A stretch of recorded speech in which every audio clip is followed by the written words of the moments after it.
Go ahead, brother Harish. Sarah. Om Shri Sai Ram. Thank you, Shri Ram. Thanks again for this opportunity. And so you had asked me for a synopsis for the last week and last month, and probably the synopsis is very simple. Uh, the most important takeaway from that was the change of my relationship with Swami from that of a devotee to one of a hero worshipper. And what we discussed during last week with the other two speakers as well was how frequently in our journeys we see that our relationship with Him transforms. And the direction of the transformation is very unique for each and every one. There are people who start as atheists and then become devotees, and there are people who start as devotees, become atheists in between, and then come back with a totally different relationship with Him, and all kinds of everything else in between. And that has been the basic synopsis of what happened. So today I did something very uncharacteristic of me. Given that we have half an hour, I actually jotted down some points. I noted down some 5 lessons that I learned at his lotus feet. So that's hopefully after that we should still have time for some Q&A, and that is something which I really look forward to because uh, typically during that time it would be exactly the kind of question which I need to ask myself, and that is the way Swami prods us to look inwards and get some answer out. So I'm really looking forward to that, and I look forward to the Swami and all of you asking me relevant questions to help in the progress. Because all this talk, no matter how much we kind of pretend that it is for others, it's always for oneself, and this is the way by which we get to connect with Swami. So having said that, I offer myself at Bhagwan's lotus feet and pray to him that whatever happens continues to happen as per his will, and let us be as less of an obstruction as possible so that what he wills is what happens anyway, but we also feel comfortable during the process. Saira. So among the lessons at the lotus feet, I would probably start with the first point of unconditional love starts with acceptance. Very often we hear this word unconditional love, right? Even before I came to Prashantalayam, so what is the thing which characterizes Swami? What is something very unique about Bhagwan?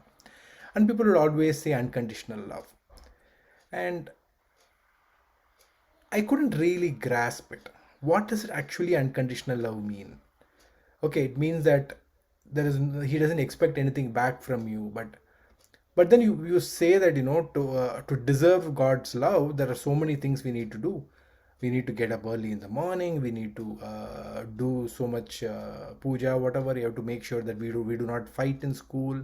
We are always disciplined, we are obedient. There's a huge list of things, and I'm pretty sure I was nowhere near I had not even 50% of those check marked in my list of what characterized a good devotee. And I came to Prashant Nilayam. So what where we stopped last week was how Bhagwan kind of brought me into his fold and gave me the opportunity to be of physical service to him. And all the story apart, one of the first things which kind of really shocked me was the fact that Bhagwan held my hand and walked.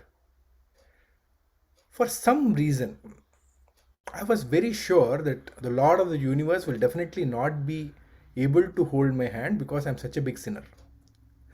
how could how could God be able to hold my hand? I mean, I'm nowhere in that league, or not I shouldn't say league. I'm nowhere even capable of considering myself as a devotee. And yet here he was comfortably holding my hand and walking. And that is when the real meaning of unconditional love struck me. Bhagwan accepts us exactly the way we are.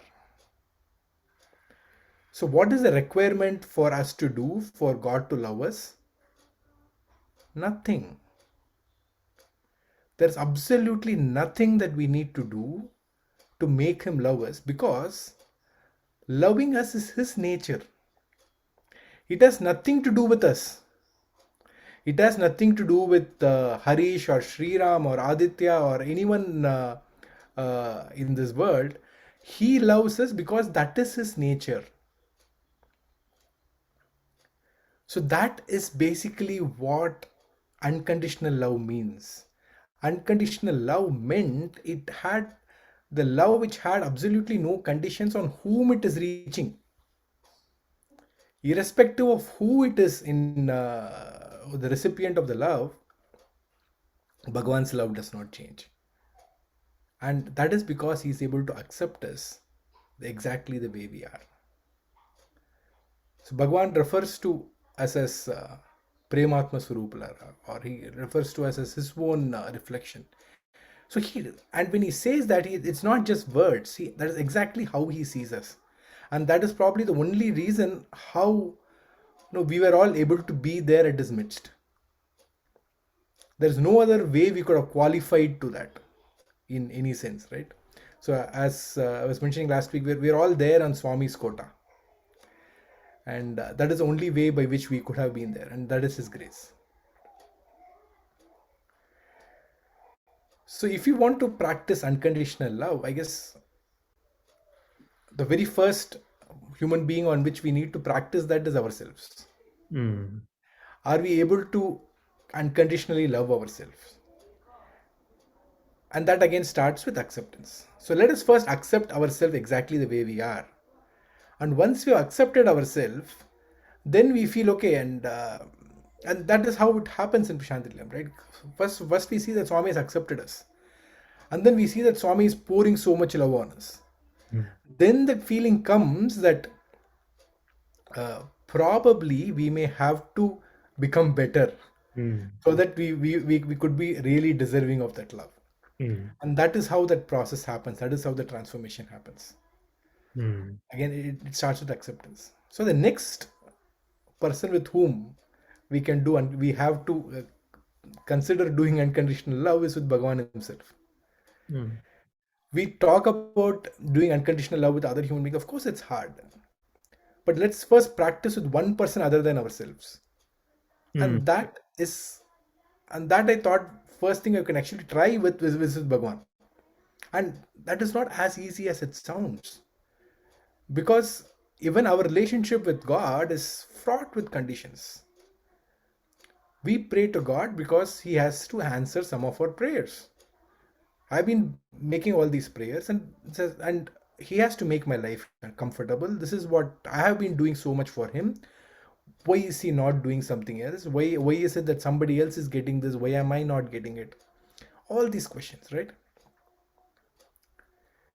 If we are able to go beyond that and say, it doesn't matter to me whether you answer any of my prayers or not.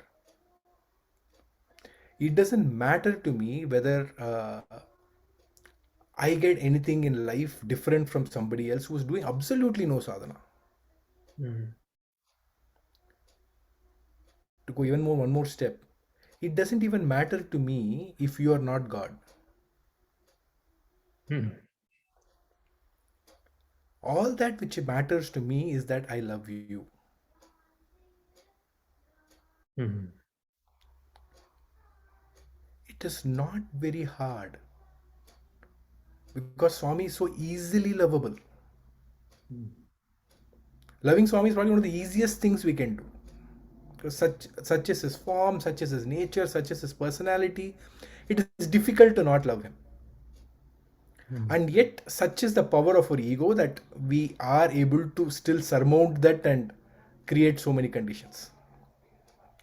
So the most important thing is that we stop being our own barrier and be comfortable in loving him unconditionally. If we are able to accomplish even this much, then love all serval will come automatically.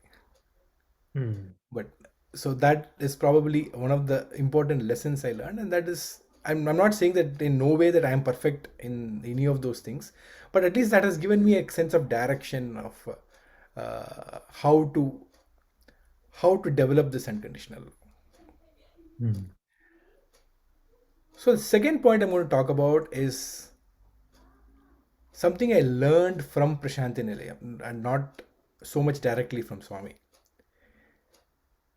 It is to focus on the task and not on getting the credit. I know it sounds obvious, and yes, karmanyeva adhikaraste ma phaleshu kadachan. We have all heard Gita, but practically to see it has so much more difference, and yet there are a lot of subtleties to that. So let me quote a life example, right? So when I started doing this duty, there was a brother called Nitin Acharya who had been my Swami's personal attendant for quite some time before that. And not only by name, even in true sense, he was an Acharya. So whatever I learned was by his direct guidance, and not so much even by words, but by merely emulating his actions. So to even give an example of how I came into this whole duty, many of you would have heard the concept of students going out of form. The story of how Swami would be speaking to people, and there'll be suddenly a time when he does not speak to people. And I would probably cover a little bit of that going forward in this talk. But I just wanted to say at this point, in 2005, Swami had just returned from Kodai, and brother Nitin Acharya and one more brother, brother Ramakrishna, they were the two people who were Swami's attendants that time. And for some reason, Swami was not speaking to them. And typically, when we see a scenario like that, the students would try to even be even more close, even more proximity, show even more enthusiasm, so that Swami forgives them and that kind of thing. So brother Nitin was very pragmatic, and for him the number one focus was Swami's comfort. So his point was, and that was the time when Swami was coming in the car chair. Actually, Swami was coming in the golf cart, and there were students who were helping Swami get down from the golf cart and walk to the interview room and all that, right? So that meant that there was the requirement of some other human being to actually be there at that point. Again, as I mentioned, I am going to be referring to Swami many ways in a physical form and as a physical personality, and that is simply to show how much we got to learn from him as a personality, not so much as a godhead, not so much as just someone you pray to and who blesses. Yes, all that is true, but when Swami said my life is my message, there is so much for us to learn from the way he lived his life. So that is where I am. So I just, in case, please don't misunderstand me when I'm talking about all this. So Swami's, and that was the time when somebody was required to help Swami come out of his chair. So what he did, all the students who Swami would speak to regularly in Kodai, he would kind of prompt us to sit in the front, so that it will be convenient for Swami to call one of us for help, to take him in or not. So as we saw there, the focus there was on how to make whatever Swami's movement was more convenient and to get the task done, rather than on being the one in forefront and being the one who gets the credit. And that was for me an eye opener. And I had And typically, when we discussed about form boys in the past and all those things in which we talk about a lot in hostel, right? Because that is the number one thing which everybody wants to be. So we talk about that a lot, and this was not a characteristic mentioned at all. But so this was very surprising for me, and it was very inspiring. And I thought that I was emulating him. And so I used to, when after that, when there are more students who came in, and then I would always be like, "Tu aage ja re, you go friend," and all that. But what was different was when what brother Nitin did was from a place of selflessness. Whereas what I did, I realized on hindsight and introspection was from a place of insecurity. I was kind of feeling that I may not catch Swami's instructions, but very good. I did not have the kind of self confidence needed to say that what I can do the job best. So I used to kind of prompt somebody else to go forward simply because I felt like maybe they are better suited to do that role than me. And so Swami had to go through this whole process to bring me forward and to give me that comfort so that when I didn't have an opportunity to go back and tell somebody else to take over, and it had to be me who had to be in the forefront. That is when I realized that okay, what you learn from one person cannot directly be applicable to another. There are a lot of subtleties involved within this. So I remember one of the advice given to me early on when I started doing this duty was a person who used to drive Swami's car, who was a civil engineer by profession. And he told, remember that Swami's mission happens despite you, not because of you. So I replied to him saying, sir, of course, I completely agree with you. In fact, I feel like the biggest barrier in Swami's mission now. He said, yeah, you will feel all that now. All of us felt like that when we started. But a time will come when you will feel that you are the one who is making Swami's life comfortable. At that time, remember what I'm saying. Swami's mission happens despite you, not because of you. Mm. And true to his word, those days did come, and there were okay. I can quickly share that experience. So there was a time when the international choir was performing in front of Swami, Mm. and so seeing the number of people there, I kind of felt, and seeing Swami's reaction, that Swami was probably going to offer all of them water, because it was even though it was Christmas time and all that, it was still the jam-packed Kulwant Hall, and it was kind of hot there, and you could see that they were sweating, and they were not accustomed to this kind of huge human population in a small place. And so I immediately went inside and got a plate full of water just to keep ready in case Swami asks. So I was coming out of the interview room holding the tray of water. At that moment, Swami was looking at the conductor and asking, "Do you want water?"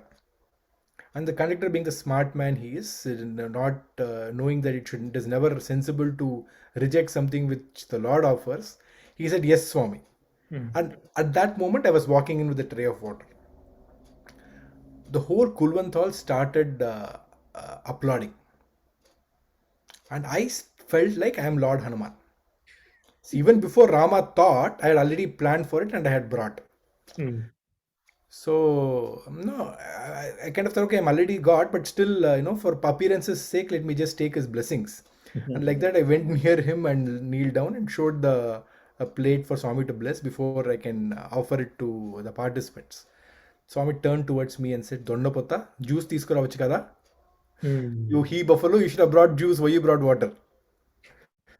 So immediately the lesson was driven that okay, now at this moment the ego was playing and it was not the real disciple, and I let out a chuckle and smiled at Swami, and then Swami immediately smiled back. So that since the lesson had been conveyed, and then he said, "Go ahead and offer the water." Mm. So I just wanted to share this on the fact that we need to always focus on the task and not focus on the credit, and that would always help us in our own journey. Mm. So the third point is to love his uncertainty, for it is not a mistake. This is one of my favorite quotes of Bhagwan. He says, "Love my uncertainty, for it is not a mistake." I'm going to give you a very short example of that. I know we have all faced this in our life in various ways, but just to drive home the point, I just wanted to kind of say how, in the very human form, Swami demonstrated this. So there was a time, I think in 2007 or 2006, I'm not sure. Swami used to kind of pretend that he had no idea where he was, just just to the students. So this was a drama he was doing with the students. Mm. So Swami would come and then he will ask some student, and then that student will think that Swami is going to ask something about his studies or how he's doing, how is his health, how are his parents, and all that. But Swami will ask him how to go to Puttaparthi. The student will say, Swami, you are in Puttaparthi only. Kadra, Kadra. No, I'm not in Puttaparthi. And Swami will go around. Mm. And he would do this to so many students. Mm. And then Swami will take the car and go out for a round and then see the Puttaparthi village and go around and come back. And this was happening for a few days. So before one of those days, Swami called me and that was the okay. Actually, this should be in 2005 because it was one of my early days of Swami's duty. Mm. And he said, you know what, pack up your things and put it in the. um there was a car which used to follow Swami's car. Put it in that van. So I said, okay, Swami. I was not sure why Swami is asking me to pack my bags, but so the instruction had to be obeyed. So I said, yes, Swami. And I packed up one bag with my clothes and essentials and all that. And I kept it in the convoy car. So next day again this happened. So Swami went around and asked where is Puttaparthi, this, that. Nobody was, people did not know how to respond. And then again he got into his car and said, let's go. So, and Swami went ahead and he crossed. First, people thought he's just going to go around the village, but he turned towards the institute. So we thought maybe he's going to visit the institute. No, he crossed the institute, he crossed the hostels, he crossed the primary school. And so is he going to go to Sai Gita? No, Sai Gita was not in a shed. Okay, then maybe he's going to go to the hospital. No, he crossed the hospital. So now he was like, okay, now is he going to go to Brindavan? And and as we thought, he went all the way to Brindavan. Mm. And then there was a devotee there, and Swami looked at him and said, I came all the way to have lunch with you. Mm. And he was very satisfied, and then they had lunch and all that. And we stayed, and I think the next day morning we left. So the one interesting thing which I had done, which nobody else had done, was I changed my clothes. And I was wearing a fresh pair. So one of the people one of the senior devotees who was Bhagwan and followed Bhagwan all the way to Vrindavan asked him, see, you also came with us only. You also had no idea when Swami started that he's going to come to Vrindavan. How come only you have change of clothes and how come you are wearing fresh clothes? So then I said, no, sir, Swami had told me to pack my luggage and keep it in the car. Mm.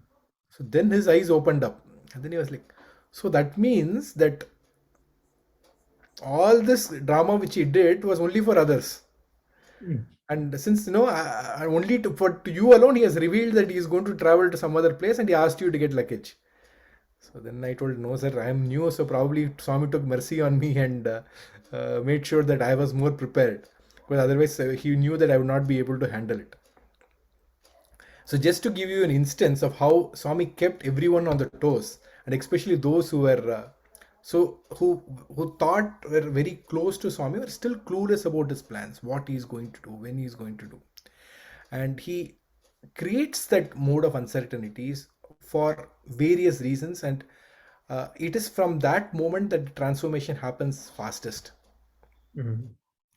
And we will all face this uncertainty in our lives too, and let us remember that it is not a mistake, and it is something which is very deliberate that Swami is doing for the sake of our transformation.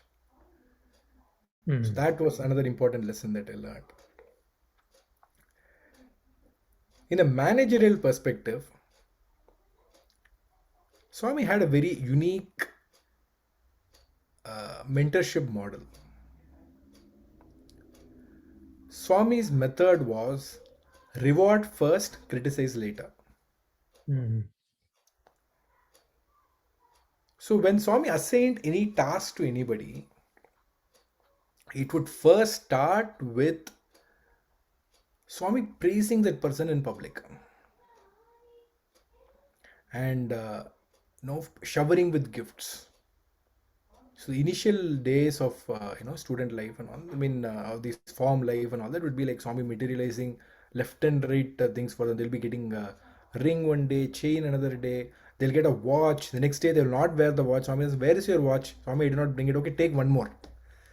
So that is the amount of giving which will happen in the initial stage. And Swami would call their parents, speak to them, and all that. And then, but what we need to remember in the background is to whom much is given, much is expected. Mm. So that is the way Swami first prepares everyone. He's infuses the person to whom task is given with confidence.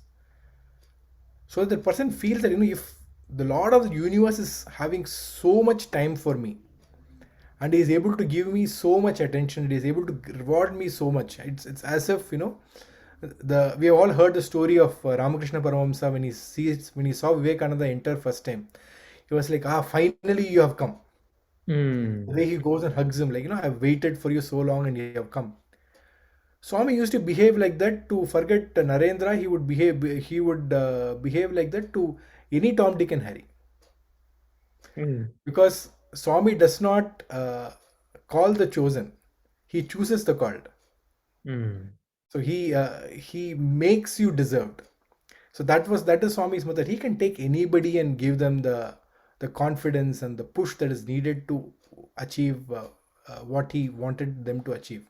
And that whole process was again about not what they achieve, but what is the transformation which happens in them during that process. Mm. And that has always been the focus. So which basically used to lead to three levels in a devotee's journey, as Professor Bhagya of the MBA department used to very beautifully put. He used to say that the first stage in a devotee's journey with Swami would be the stage of Chatterjee, because they would be like calling out to anybody who was there and say, "Do you know what Swami gave me today? Do you know what Swami did for me today? Mm. Swami materialized this watch for my son. Swami materialized this chain for me. He materialized this ring for my wife. He, let me tell you, Swami cannot live without us. You don't understand how much we are important to Swami." There will be a lot of these conversations, right? There'll be Chatterjee. People can't stop talking about what their relationship with Swami is, how things are happening. Then comes the step of Banerjee. So that would be the time when Swami would kind of either put you in a position or something like that, and of very of considerable power, and they would be like, "Yes, I am so and so." Their voices will get deeper, and you could sense that that they were able to that they have something which you need, and you kind of need to understand that they are the chosen devotees of Bhagwan, and you have to go through whatever process is needed to get things done. And this will continue for some time.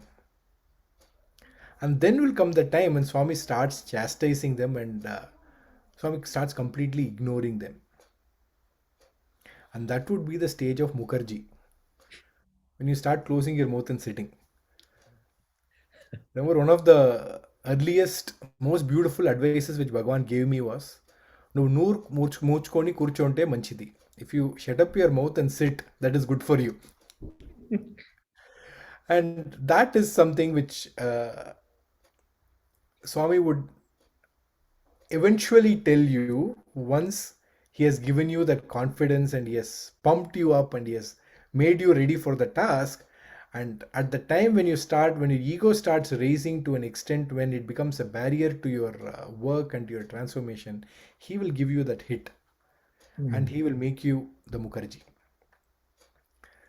so that we can so that the transformation journey can continue. Mm. And that is the mercy of the Guru. Mm. I had a senior brother who, was very wise. He once said, Swami's mercy is so high. Swami's mercy is so high that if if he knows that by dragging you through the fires of hell, your life will improve, he will not hesitate to do it. Mhm. Such is his mercy. And that can come only from a guru. It cannot even come from your mother. It cannot even come from your parents. Mm. Simply because of, and that is why the Guru Sishya relationship is considered the most highest of all relationships which is possible. Mm. Simply because the compassion of the Guru is also accompanied by his wisdom of knowing what is good for you. Mm. So the compassion is not misdirected into short-term gains. It is rather guided towards whatever makes the most impact for you. Mm. And finally, less luggage, more comfort makes travel a pleasure. And the biggest luggage that we all carry in our lives is relationships. So in our life in Prashant Nilayam, one of the most interesting things we kind of start noticing is we will start getting distant with everyone whom we thought we were very close with. Mm. He will do that. He will separate you from everyone. So all the family members with whom you thought you were very close, you would not be able to explain to them what it is that you're doing in Prashant Nilayam. Mhm. Why are you not going out there, and we have got such high degrees, why are you not going and earning? To give you context, so our initial, the salaries which you used to get in the trust, right, it, how can I say this, it is not even like $100 a month. Mm. That would be how our pay would be, and yet we would be able to save so much of it simply because there are no expenses as well, Mhm. which would probably not be understood by somebody who's not in Puttaparthi. Mm. Because living in Bangalore, I've experienced that even salaries many fold than that is definitely, it's not going to be enough, because that much expenses is also going to follow you. Mm. But the point remains that it is very difficult to explain to anybody what you're going through in Prashant Nilayam. Mm. And so even if you're like having some difficult times there, there are very few people with whom you can share. Mm. Because typically anybody else would say, okay, then leave and come. Mm. Nobody would, very few would be able to really be understanding enough to just listen and to be able to guide you in that sense. So that is going to kind of cut away your relationships with many other people. Mm. And eventually when you do go back and form relationship with them again, it is no longer going to be one of attachment or dependencies. We kind of realize that we are all co-travelers in the journey, and things just move along together. Mm. So the fact that that very famous story of Swami Chinnakatha, of the man who was traveling the was carrying a luggage on his head in the train, and then other people asked him, why are you carrying the luggage? And he said, no, the train is already carrying us and so much luggage, at least this luggage I thought I will carry myself. And Mm. then the people laugh and say, irrespective of whether you carry the luggage on your head or you put it down, the train is only going to carry. Correct. And when Swami told the story, everybody started laughing. And then Swami said, don't laugh. This is exactly what each and every one of you are doing. Mm. You go around carrying your worries, your attachments, your relationships, and walk around, saying that, what, God has already got enough things to handle. Let me handle my life. Irrespective of whether you think you're handling it or not, he's only handling it. Mm. So we might as well put it down and let him only handle. Mm. So that, and again, just to give to make it a little bit more deeper, Is it possible to do that in the here and now? Mm. Probably not. So at any point in time when you are able, whenever you're taking a decision in life, is it possible at that moment to kind of say, you know what, Swami, you decide through me, I will be silent? There will come a time when, and there are people to whom that already happens. They just know that, and they don't even know that they are the ones who are speaking, and the words are coming out, and then they realize Swami is acting on that. If you are at that stage, that's great. But even if not, intellectually, Mm. if at the end of the day we are able to say, okay, whatever happened, happened. Mm. Whatever was said. Mm. And whatever happiness was experienced, whatever sadness was experienced. That is fine as long as at the end of the day it doesn't lead to pride or guilt. Mm. Because the fact that you're experiencing pride indicates that you're taking ownership of the actions. The Mm. fact that you're experiencing guilt indicates that you're taking ownership of the actions. And that is the unnecessary luggage that we carry in our life. Mm. If we are able to just give up the ownership even at the end of the day and say, okay, what Swami, Krishna Arpanamastu. Mm. So whatever has happened. Now, uh, tomorrow is a fresh day, and let's see where you take us tomorrow. Mm. So that would kind of at least make sure that we don't drag along these things day after day. We Mm. experience whatever we experience, we learn whatever we learn, but then it gets done that day, and we start the next day fresh. So I think I already took probably 8 more minutes than I intended to, but so that is probably just the 5 points which I wanted to cover. So Shriram, I leave it to you. Maybe we can have Aditya talk, and we could have questions in the end, or if you want to have questions now, that is fine as well. Sure. Sorry. Yeah, I think we'll just open it up because all these 5 points are powerful, and there's so much to unravel amidst these 5 points. So I'm just curious if someone out in the participants have any sort of questions or any clarification or anything of that sort for you. Feel free to unmute yourselves and share, Sairam.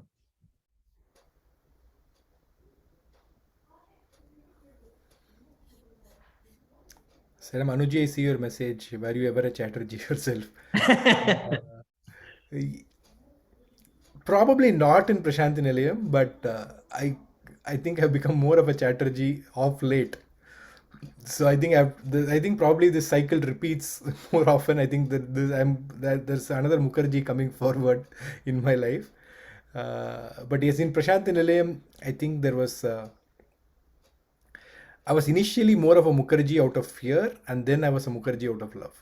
So that Hmm. is a story out for another day. But no, probably I was not much of a Chatterjee in Prashanthi Nilayam. Thank you, Saira.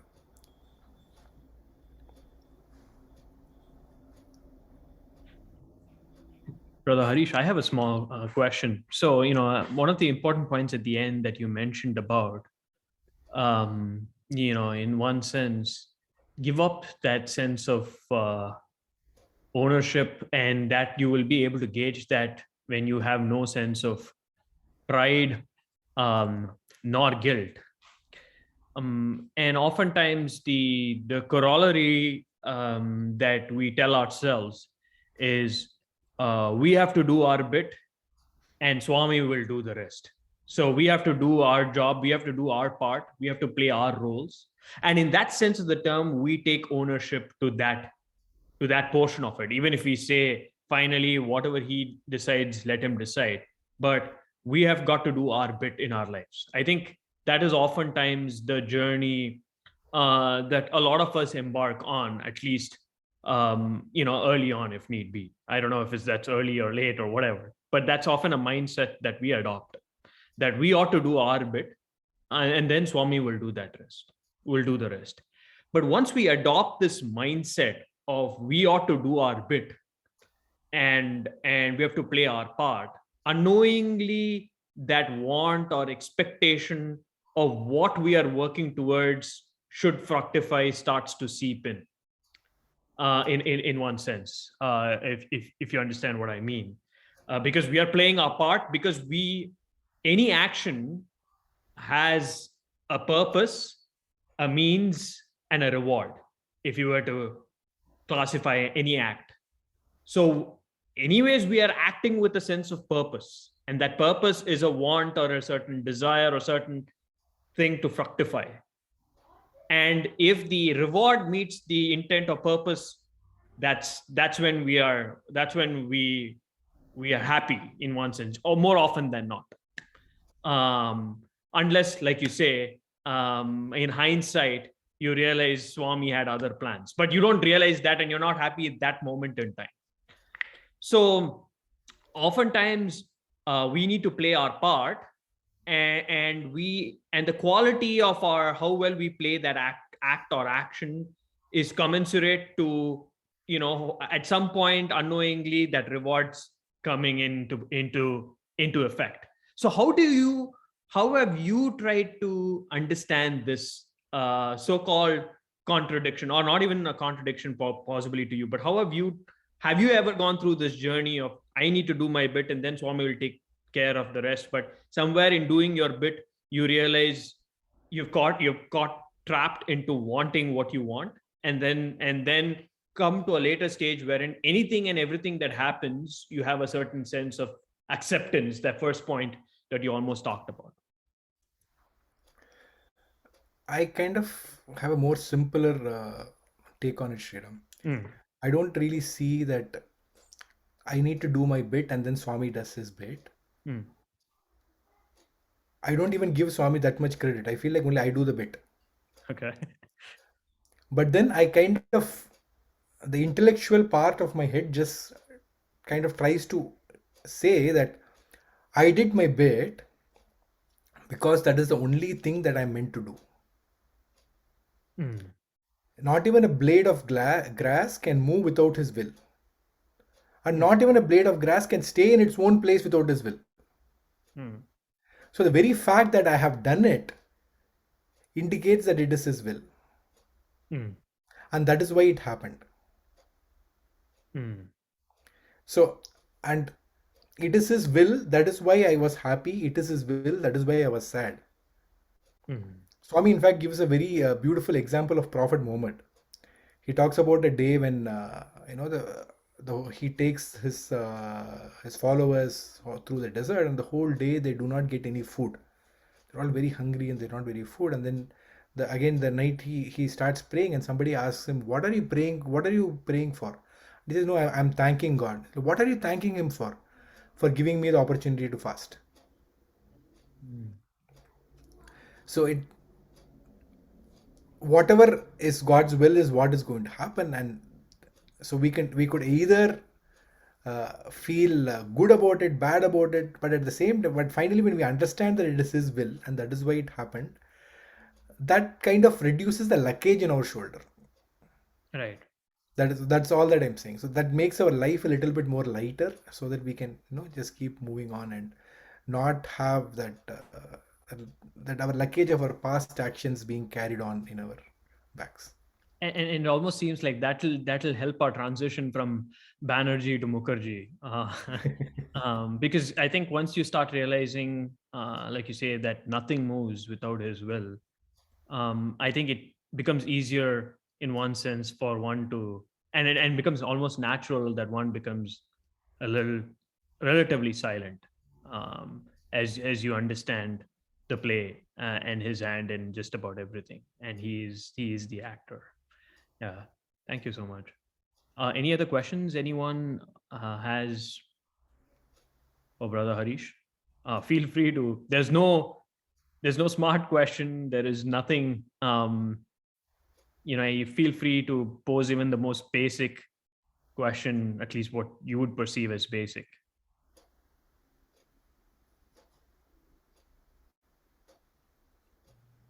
Sairam Harish. Sarmadhya. So, would you please talk about Swami's physical daily life routine? This is just a fanboy type of a curious question. What would he eat? When would he go to bed if he ever went to bed? How were his personal quarters like? And of course, like when Swami is alone, he is Brahman, but when he is amongst us outside people, how would he interact, so on and so forth? His human aspects of it. Thank you.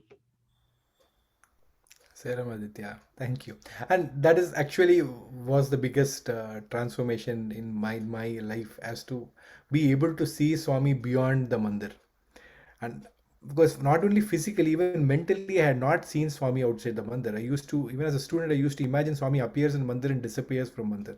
The fact that he exists elsewhere and he has his own residence were not even kind of seeped into my conscious thought till he turned everything upside down and changed my relationship with him. So as far as his daily routine went, I was actually kind of at a very odd stage of Bhagwan's physical life journey, in the sense that I was there during the last few years, and which meant that the Swami kind of transformed from a father figure to a grandfather figure, in the sense that he became less of a disciplinarian and more of someone who was ready to accept anything as long as people had the right intentions, if you understand what I'm saying. So that kind of had a lot of relaxing in many of the things, and which was probably again the reason why he chose me at that time, because if he had been a very strict disciplinarian, I don't think I would have survived during those years. So as far as daily routine goes, so I will tell you the part which I see, right? So I would probably go to Mandir about half an hour before the typical darshan time, and we would wait for Swami to come from upstairs down for going to darshan. And after he comes down, he would typically talk to some of the office bearers who are there, the secretary. If the All India president had come, then he would be there, or if the Satsa international organization people were there, they would be there. And Swami would probably have a little bit of a conversation with them. And after that, he would typically come out for darshan. Uh, I hear that Swami used to have some kanji or something you sent to him in the morning, which he used to have, and but then there was no breakfast as such. And Swami would come for darshan, and after darshan, what used to be told before was, when Swami used to stay in Kulwanthal, the bhajans would get over. Swami would start the arti, go inside the interview room. Inside the interview room, there is a dining hall. He would finish his breakfast come lunch and come out before arti is over. So that used to be the speed in which, and which also clearly indicates a quantity with which he used to have his lunch.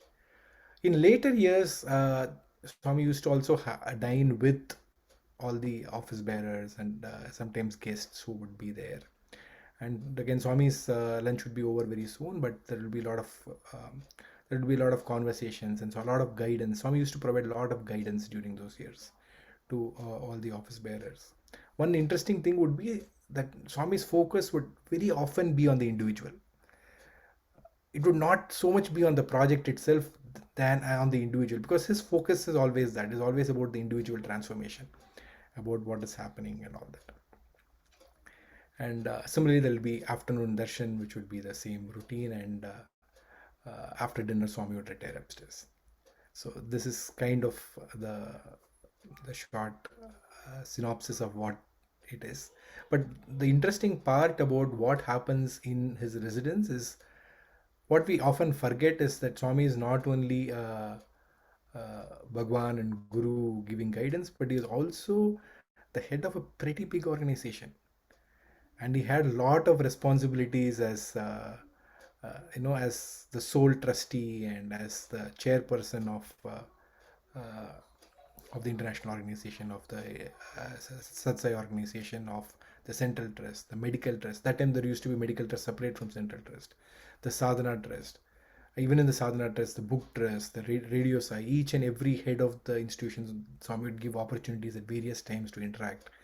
And Swami would be on top of everything. What is happening? What are the costs?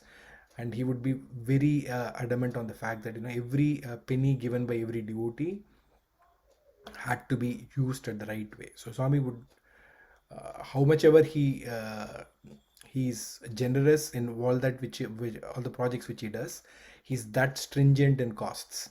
He would make sure that every cost is at the very minimum, and things like that. So it is kind of awe-inspiring and intimidating to see him as an organization head. It is I do not envy the role of all the people who were there, and it used to be a very tough job to answer Swami's questions. So that is the other aspect of Swami which we get to see in his residence as the head of the organizations. I hope that answered your question, Aditya. Sairam. Thank you, Sairam. Any other questions? Anybody?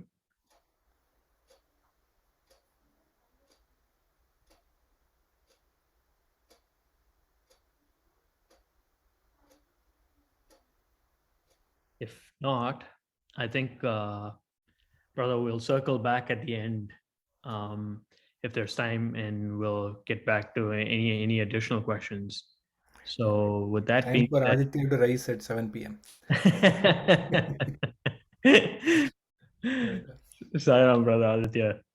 Yeah, if you could just give a small introduction and get going with your talk, Sairam, and your sharing. Sairam, the serendipity. So I was actually stoked. I was not aware that Harish Krishna was speaking today.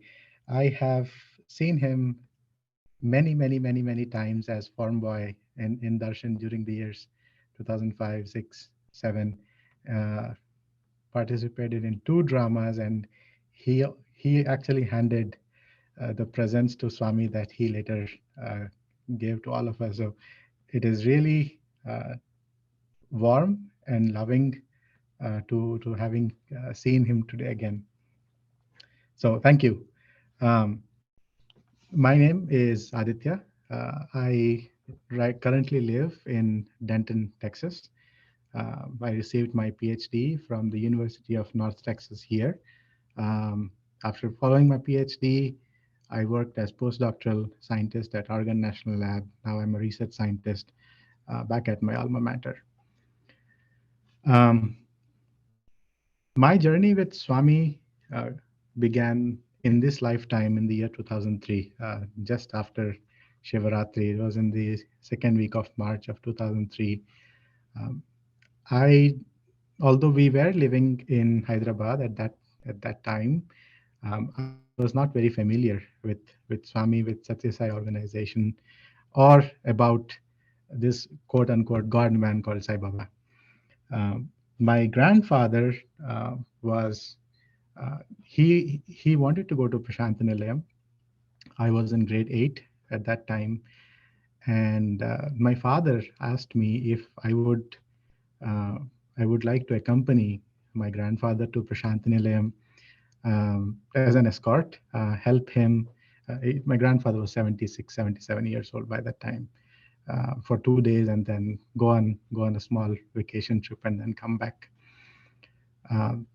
I said yes, because I didn't have to go to school for 2 days. So I accompanied my grandfather. So we go to Prashantanilayam.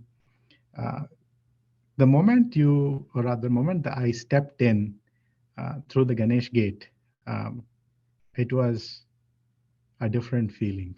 This is something that needs to be experienced, not explained. And I'll get to that in a moment. There were songs being played on the public announcement system, and my grandfather's friend, who also was with us at that time, said bhajans are going on. Swami must be in the Kulwant hall in the mandir. So you just leave your slippers here, and we'll go inside the Kulwant hall. So that was the week following Shivaratri. There was not a huge congregation assembled in Kulwant Hall, so it was uh, spacious. So we ran. I ran towards what I later learned is called the Ram Lakshman Gate, and there I saw a small orange figure uh, sitting on the golden throne inside the Prashanti Mandir. I was about 150 feet away, standing outside the Ram Lakshman Gate. Swami is sitting inside the Prashanti Bhajan Mandir. The the experience of seeing him even from such a distance, it was in one word, electrifying. The Yeah. As the Upanishads say, Yato vacho nivartante aprapya manasa saha. That is something that needs to be experienced, not explained. So, th- in a few moments, there was arati offered to Swami. That sounded familiar at that time. It was Om Jai Jagadish Hare. And then he got into a car. I think it was, I remember it to be a maroon car, and he drove out. He said, "Where is Sai Baba going? Because I have come to see him," and he has left, right? So he said, "Oh, he must be having something to do," so he left. Then we went to the accommodation hall, and then we got a shed, and we stay put. That evening, I was eager to know more about Swami, to learn more about Swami, and to get close to him. So I said, "How do I get to see him from close quarters?" He said, "Okay, you go and sit in the darshan, and if you get line number one, then you get to see him from close quarters." So I go in the evening, sit in the lines, and then the token number is called. I was token number two, and we were made to sit in the bhajan hall that day. Um, Incidentally, Swami had gone to the university auditorium that afternoon, and there he did not grant physical darshan. I was like, okay, so I did get a small token number, but I did not get darshan. This was in 2003 when the bronze statue of Swami was housed inside the Prashanti Bhajan Mandir. The entire experience, the entire session of that day's bhajan is etched into my memory. I remember with very great detail Swami's portrait, Shirdi Swami's portrait, and Parthi Swami's portrait, uh, the bronze statue of Swami, the small Shirdi Sai idol in front of Swami's bronze statue, um, Swami's throne. There was this a beautiful structure of a bull and an elephant on the ceiling, the Dashavataras, the Gita Sandesh, Upadesh, the sculpture and the painting, the statue of Krishna, the Hanuma, so on and so forth. So that was in the afternoon. The evening, that was in the evening. The following day morning, I had this intense desire to again see Swami from close quarters. Then the first test, or rather request that I had with Swami was, if you are really God, then I should get first line. That is how it begins, right? So I did get first line. I saw Swami from 2 feet away distance, probably. He materialized Vibhuti, gave it to the person next to me, and he was kind enough to share it with all of us. And then he went back for darshan. In that small interaction, um, I was not aware of it, but my grandfather, who was sitting behind me, told me that Swami looked at you. I was like, okay, he must be looking at so many people. What is so special about it? Little did I realize that that one glance is transforming enough. I mean, it's invaluable. Um, my tidiksha, my intense desire to learn more about Swami was kindled, and it was adding luster by the day. I read every possible piece of literature, Sai literature, that I could lay my hands on. That's the next thing that you could do. So then my order, rather, if I had to prescribe a reading list, it would be like My Baba and I by Jack Hislop, Divine Memories by Diana Buskin, again, Conversations with Satya Sai Baba by Jack Hislop. A Catholic priest meets Satya Sai Baba by Don Mario Mazzolini, The Wish Fulfilling Tree, and all the Satya Sai Speaks volumes, starting from volume one. The first page where Kasturi has a beautiful poem written down on how Swami speaks. Then it dawned on to me as the years passed that uh, true reverence to Swami, or the way to express your gratitude and love to Swami, um, is to do what he expects you to do, rather um, is to participate in service. Service is very dear to him. I was looking for avenues to serve. Um, and so in the meantime, I also started going to the Bhajan Mandali. And I was looking for service opportunities. The first service opportunity that I came across was DJP. The project was called DJP, which is Dina Janodharana Padakam, that Swami had launched. Um, I was going to villages, cleaning up their schools, sanitary systems, educating them on hygiene on the various fronts, rehabilitation from intoxication and other addictions, so on and so forth. Hmm. Um, One such service that I was blessed to participate in was in a small town behind the Usha Mullapudi Hospital in the village of Kukatpalli in Hyderabad.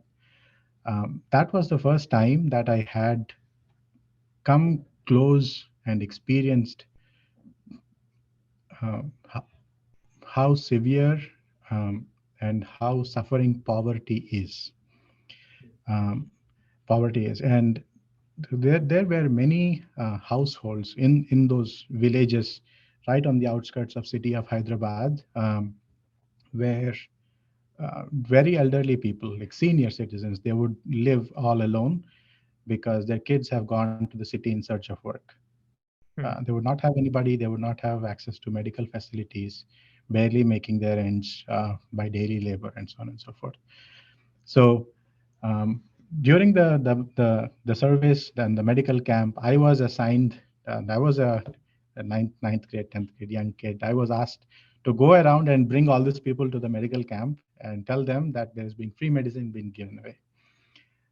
So I did that. The question that popped in my mind was, okay, we are doing this week.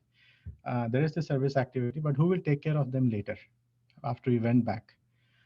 That the moment that question popped, the following week we were told that this would be a recurring activity, at least in that village, and that village is being adopted by our samiti. So Hmm. participating in service became a part of my, I wouldn't say daily life, but a weekly activity. So we used to participate, going to Gram Seva multiple times.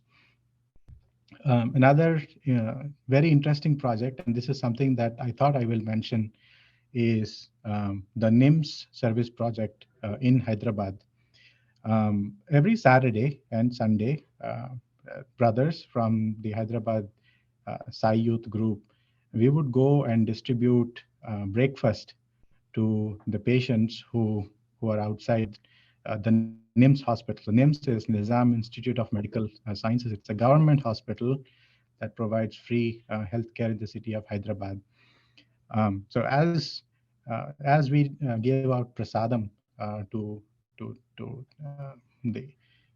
the patients there, we would inquire where they had come from, what are their problems, if we could do anything to help them.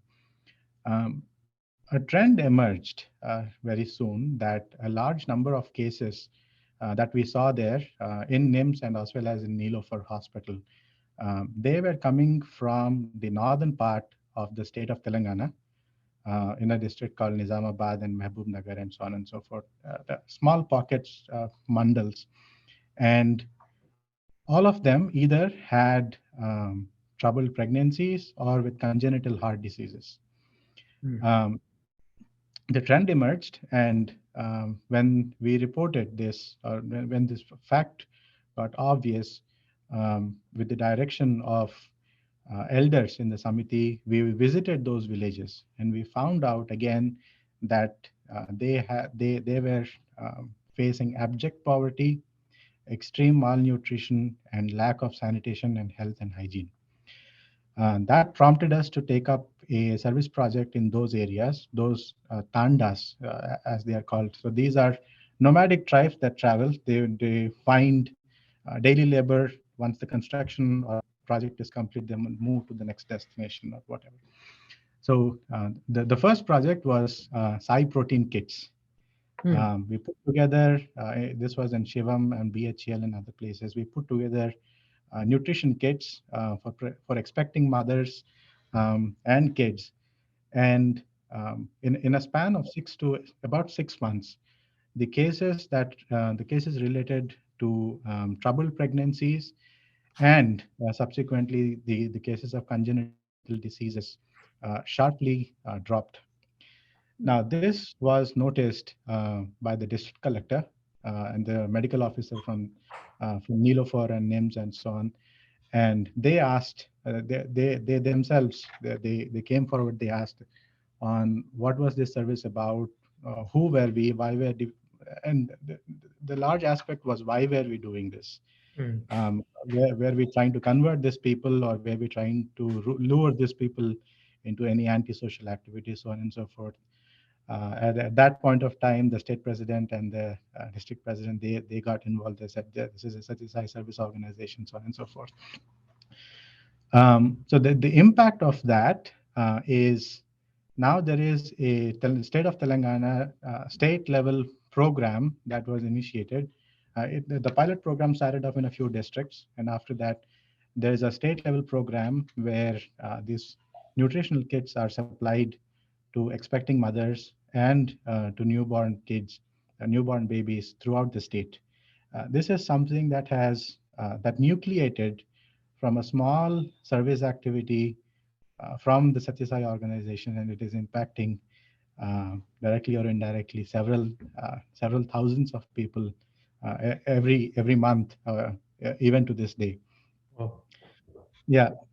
Um, Random thought. So then I arrived in the States to pursue my master's degree. I was pining for service. I was pining to participate in seva activities here. But as a newcomer, we drive on the other side of the road. And I used to drive extensively in India. So it took me, it was probably just me, it took me a while to get used to driving here. Um, but how can I contribute? What could I do? Um, I learned again that if you look intently, if you have the strong desire to serve Swami and to participate in service, there are opportunities everywhere. You just have to look for it. The initial years, I used to tutor kids for free. Um, then I signed up with a wonderful program, Dr. Vivek Virani from UNT. So he introduced me to this. It's the Meals on Wheels, to which I participate every week. I also take financial planning classes to students who have arrived in the States recently, the newcomers. And on the side, I also extensively read Swami's literature, edit his divine voice. One of the projects that I was involved directly with Radio Sai was trimming Swami's audio into small capsules that are being actually played on a daily basis on the Radio Sai website as snippets, as Chinnakathas, and so on and so forth. My message, the message that I learned being with Swami is Swami has simplified the greatest of truths, all aspects of life, in such simple sentences or such simple expressions that it is kind of paradoxical that you have to actually read a lot to understand how much is encompassed in say 4 words like love all, serve all, and Mhm. help ever, hurt never. Mhm. Daily activities like the 10-point code of conduct that is expected to be followed by devotees. It's kind of more emphasized and talked about in India than I've seen here. Takes care it takes care, and it has all the aspects of the Ashtanga yoga, that is the yama, niyama, asana, pranayama, pratyahara, dharana, dhyana, samadhi. Everything is encompassed in it. Um, for the intellectual mind, this might be quite mundane, simple, and rather uninteresting, because there is the intellectual itch to read, digest, and understand complex things. But when someone actually goes through the complex Sanskrit sutras as given by Patanjali, it is very much evident that Swami has actually simplified this a lot, and all that you have to do is just pick it up and practice. Similarly, I I gained a deeper sense of understanding of um, Swami's teachings, Swami's discourses through um, through other authors' books, and a few of them that I would mention here are Many Lives, Many Lives, Many Masters, Same Soul, Many Bodies, and Only Love is Real. 3 books by Brian Weiss. All three of them, they very strongly emphasize on the power of love that Swami uh, uh, talks about. Um, and I hope it is acceptable and okay, and not borderline blasphemous to say. This is something that was floating in my mind. Is to me, uh, is Swami really God? Is he Brahman? Is he a guru? Is he a master? What entity he is immaterial. Is he God? Probably he is. That is his problem. It's not mine, and it is not for me to understand or decipher. And that sank into me very early in journey with Swami. I say this probably because many a times, even amongst us, we place a lot of emphasis on trying to understand Swami, trying to understand his miracles, or even say, like brother mentioned, Chatterjee, that I had this yada yada yada miracle, or Swami appeared to me in a dream, so on and so forth. Um, to me, as I see, Swami is an absolute personification of perfection. Swami is absolute perfection. Mhm. And I think that alone is a guiding compass, um, for at least for me. And I'll give you a very minute, small example. This was during the Gram Seva, I think during 2006 or 2006, 2006. So this was the year when Atirudra Mahayagyam was celebrated in Prashant Nilayam in 2006. Prasadam was ready. I in the next few minutes I'll get to it probably. Prasadam was ready. The prasadam was that was made was shakar pongali, the sweet rice, uh, puliyodare. There was a banana and a laddu. Mhm. So um, Swami wanted this prasadam to be distributed, and then Swami wanted to see how we plated the 3 4 items. Mhm. So little did we know, so we just put all those things together and we take it to Swami. And Swami looks at it and he gives instruction on how to plate the 3 4 items that were made to devotees. So the attention to detail and perfection. So he said, and this is again for young adults and to whom it might be interested. He said that the banana must be placed in the center, Mhm. shakkara pongali on one side, puliodari on the other side, and laddu on top. So that way, your shakkar pongali and puliodare will not mix. There is the banana in the center, and then you put laddu on the puliodare, so that if somebody would like to have a balance of sweet and sour tastes, it is right there. And Mm. then the entire thing must be wrapped and then given. So he has so many things to do, from an outsider's, quote unquote, from an outsider's perspective. He has so many things to do. He has VIPs waiting on him. The Atirudra Mahayagna is being celebrated in his reverence. So it is being carried out in the Pratyaksha presence of Paramashiva himself. So there are the priests waiting on him. There are tens of thousands of devotees waiting, and he has uh, paid attention to the very small thing and how the meal should be plated when it is being given away.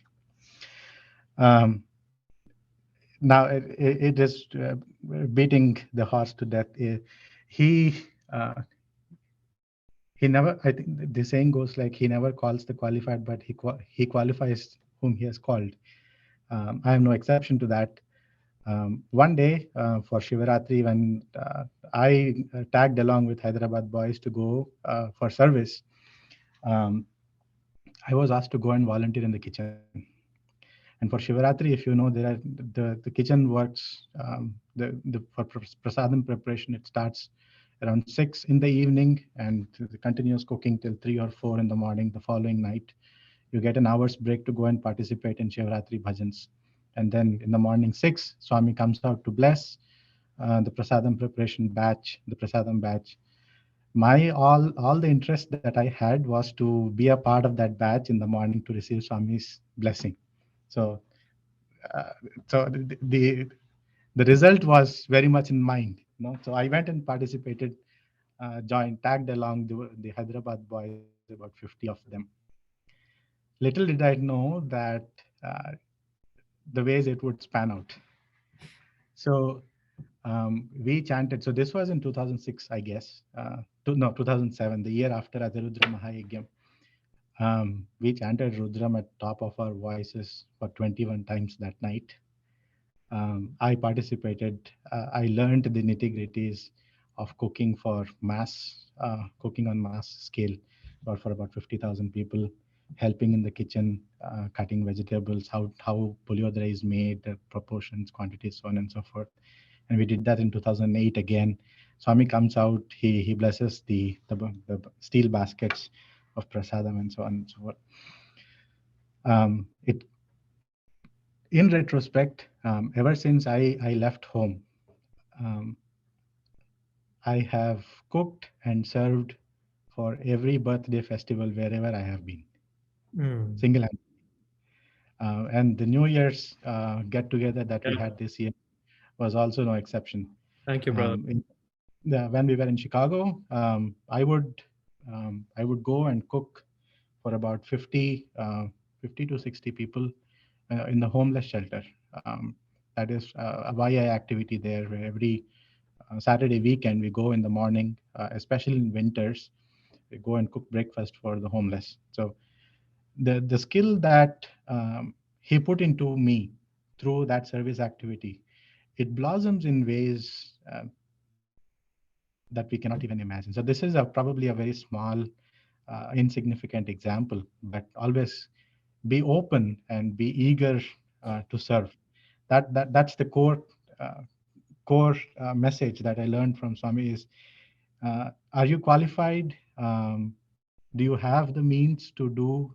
Um, can you do it? All that is secondary. Are you eager to serve? Are you eager to participate in Swami's mission? Right. So that I think that is what impresses, draws the attention. The Shankaracharya calls it titiksha, the intense desire in Viveka Chudamani. Mm. As I go through the memory of my library, brother mentioned about love my uncertainty. When you go to Prashantanilayam, the only desire that you have is to have a close darshan, right? Um, but again, so at the same time, I would not go, and so this is a conflicting aspect. Is I would like to have, I would love to have Swami's darshan from close quarters, but at the same time, I used to think, I don't have any problems in life. I don't think I have any problems in life even now.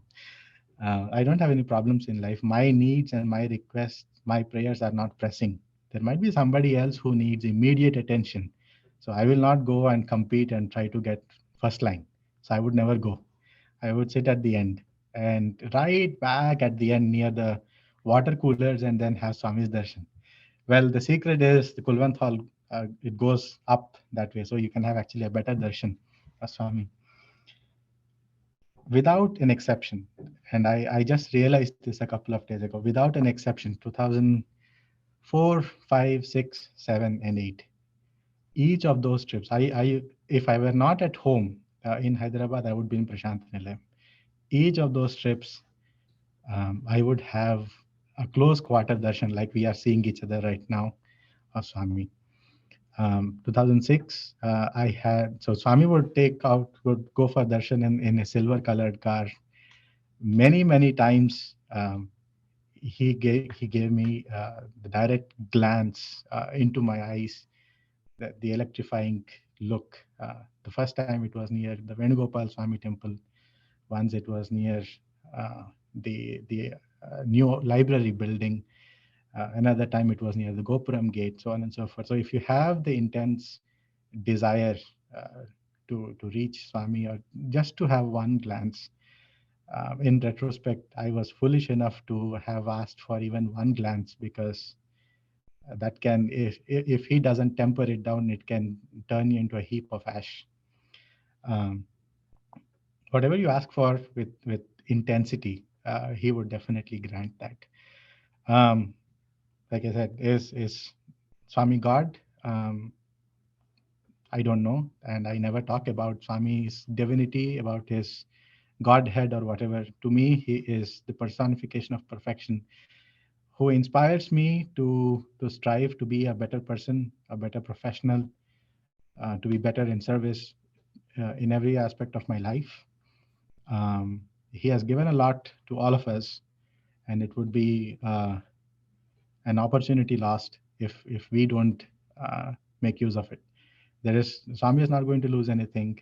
Swami has got nothing to lose. It is us if we don't make use of what he has already given us.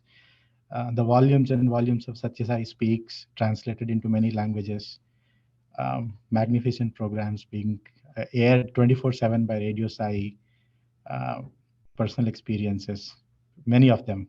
It is for us to magnetize in the presence of the universal magnet of love. With that, I stop here. I feel rather so insignificant talking after having to speak after Krishna.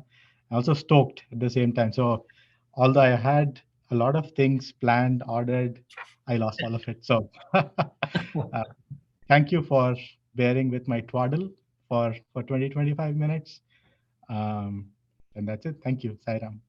Thank you so much, brother. Yeah, no, I mean, I think what's amazing is your intensity to serve, and like you mentioned, even that New Year's lunch that you prepared for the YAs in Dallas. I think it touched my heart. I looked at all the photos that Divya and Yatish shared with me and stuff, and I'm very grateful for that act. I guess it's now that I know more about you, it's nothing in the grand scheme of things in terms of the number of people that you serve or have served in the past. But just that simple thought of wanting to do that, that was something that inspired me, and I'm very very grateful to you for that. The other thing, On that note, so yeah. um, more often than not, even here, Chicago, India, um, people do not, or rather, they think that this is my profession or this is something that I do on a daily basis, but it's actually not. I'm a material scientist. I'm a scientist by training and profession. This is something that is a gift that is given to me. That's all. You've donned the chef's hat really well, all right. Many a time, I presume, now after hearing you, but yeah, it is certainly a gift.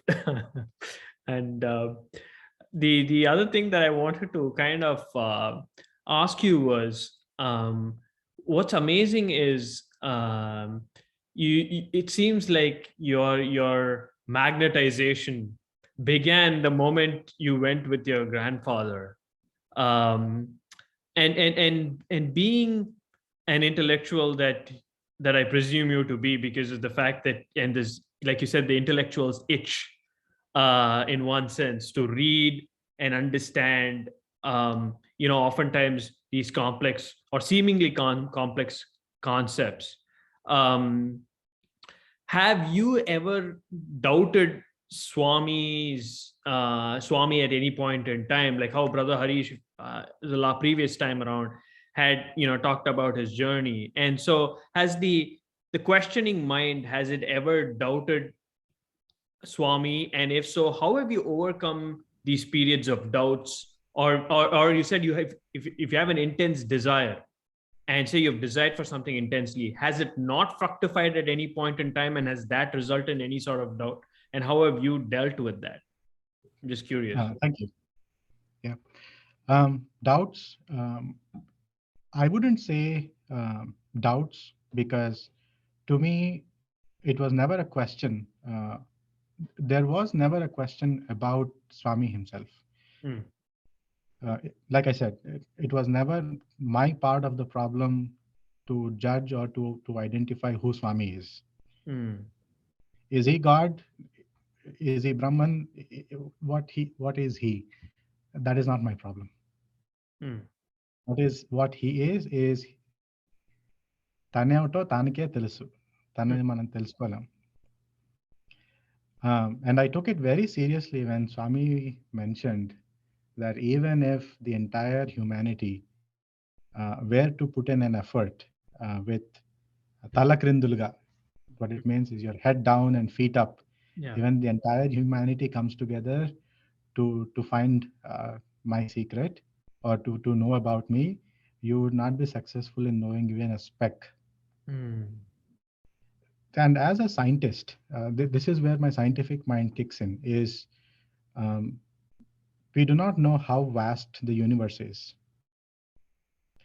We do not know, to, even on this planet Earth, we do not know many things about the surface of the Earth, which is 30%. We do not know significant amount of the underwater life and creatures, what is in the oceans. Forget about that. We do not know the different personalities that are hidden in our own mind, right? Yeah. We are all nice right now, but if there is an intruder, we could instantly turn into a murderous person. We don't manifest several things. When we do not know about our own content, when we do not know what this earth is made up of, how can you even try to uh, measure something who claims, or who calls himself to be the creator of the universe with fullest awareness? Hmm. So that is a very high level um, understanding, or their lack of, actually. Hmm.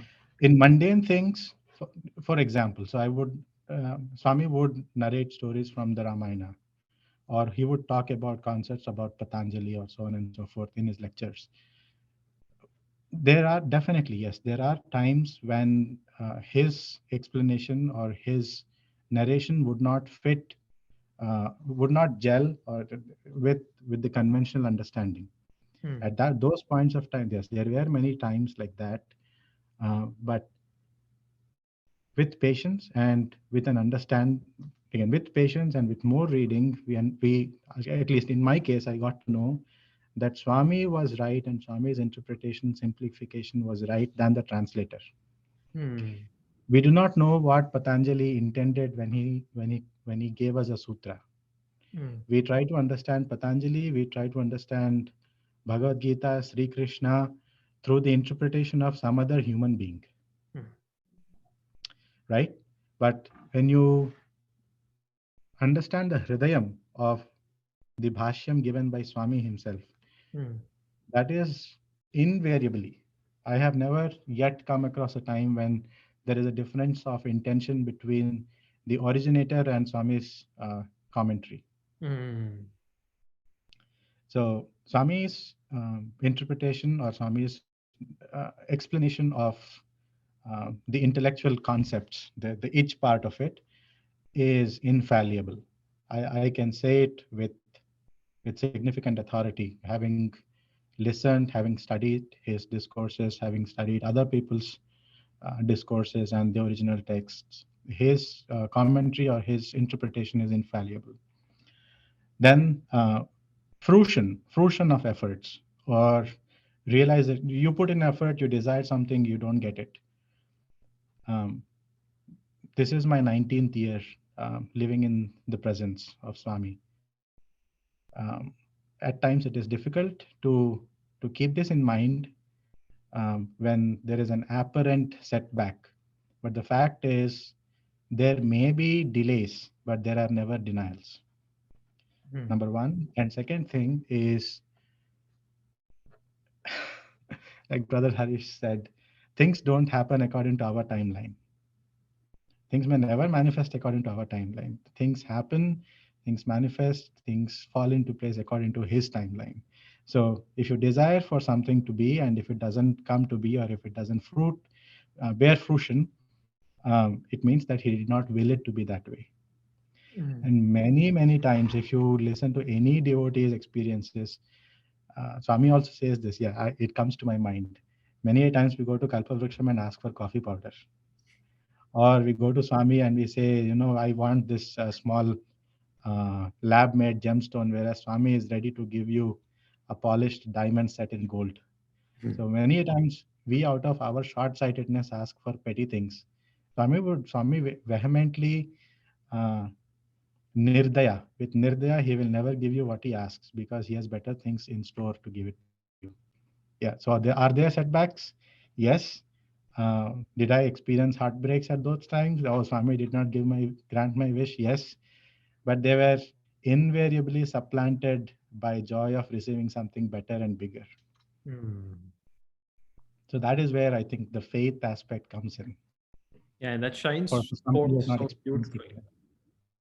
Yeah, no, it shines forth so beautifully in you and in how you've conveyed everything thus far. It's amazing how you say 19th year. It's almost like 2003 begins or marks the beginning for you. It's when often we say a rebirth, but you truly seem to have looked upon it and continue to look upon it as very crucial in your life, and that sort of firm faith and to back your in-depth dive into Swami's teachings, I think that inspires youngsters like us. Thank you so much, brother.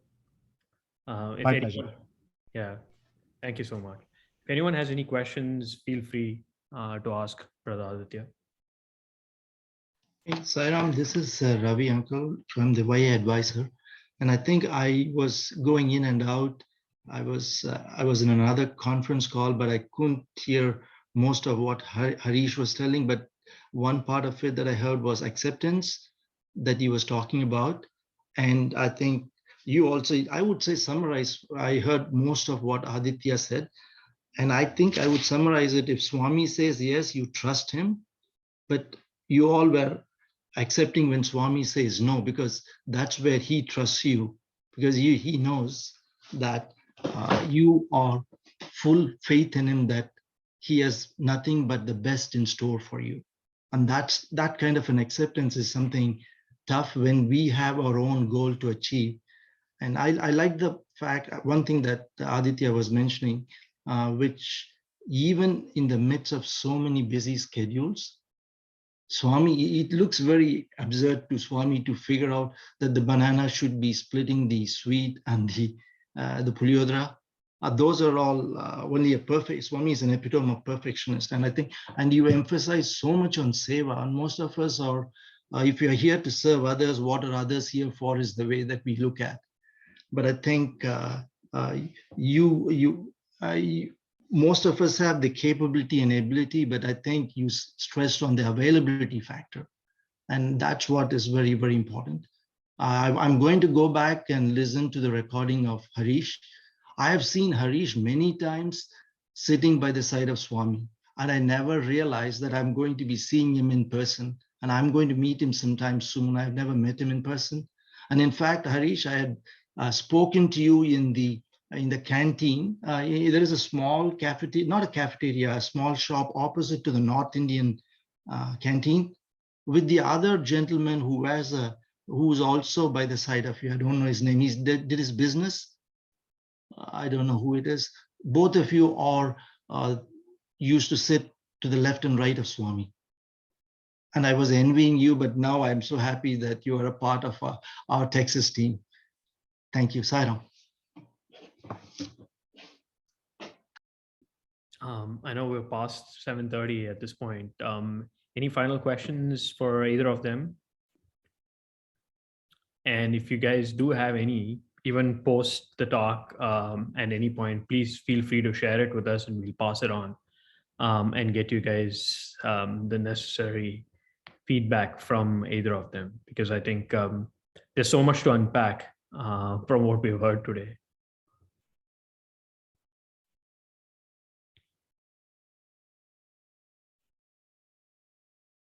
I'll take that silence for people actually still ruminating on on all that you guys have spoken about, which is a lot of stuff. And I truly want to thank you both from the bottom of my heart, brother Harish and you, brother Adithya, because there's so much for me to now go back, and I think I've got to listen to this recording once again and sit with it and make it my own.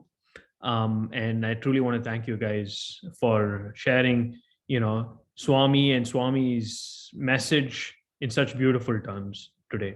Thank you so much. Brother Aditya, if you could end it with Om and Three Shantis, I'd be grateful.